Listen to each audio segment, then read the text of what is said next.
Então eu acredito que a delação não traz só informações sobre o caso do cartão de vacina, do Bolsonaro, dele, da esposa dele, do Marcos Guilherme e de outras figuras também. O Mauro Cid, como eu já falei, deve ter explicado quem é que mandou, né, de onde partiu a ordem. E digo mais, Bolsonaro não poderá fazer delação premiada. Por quê? Porque aparentemente ele que é o chefe da organização criminosa. E como líder da organização criminosa, ele não pode fazer a delação, ou pelo menos a delação dele não poderá ser aceita.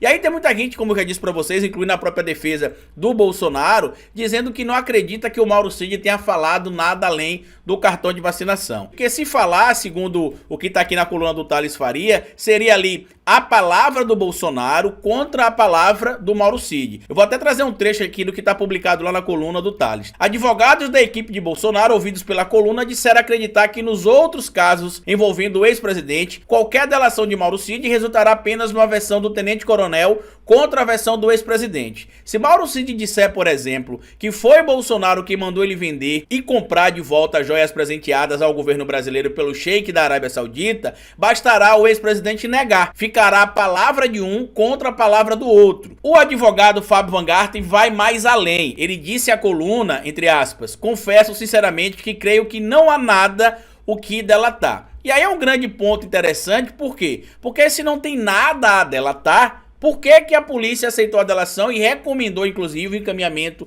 dessa proposta de delação para o Ministério Público Federal e para o STF para que fizesse a homologação? Perguntado se Mauro Cid poderia dizer que foi Bolsonaro quem mandou ele negociar joias nos Estados Unidos, Van Garten respondeu, nunca mandou, isso eu asseguro. E a defesa do próprio Mauro Cid também teria dito ali que ele teria assumido tudo. Só que tem um ponto que o Reinaldo Azevedo traz aqui, inclusive na coluna dele também, que é o seguinte, se Mauro Cid tivesse poupado o Bolsonaro na delação, pra que ele faria a delação se o Bolsonaro que seria o líder da organização criminosa? E aí eu quero trazer pra vocês aqui, primeiro, o que diz aqui a Lei 12.850, né, que é a lei que trata aqui dos crimes de organização criminosa. Tá aqui, ó, Lei 12.850 de 2 de agosto de 2013. E aí quando a gente vem aqui no artigo 3A, que fala sobre a delação premiada, a gente vê os critérios para que a delação seja formalizada e a gente vai ver que o Bolsonaro não pode fazer a delação e que o Mauro Cid não pode só abrir a boca e dizer que ele sabe o que aconteceu e acabou, que a autoridade não vai aceitar meramente por livre, espontânea,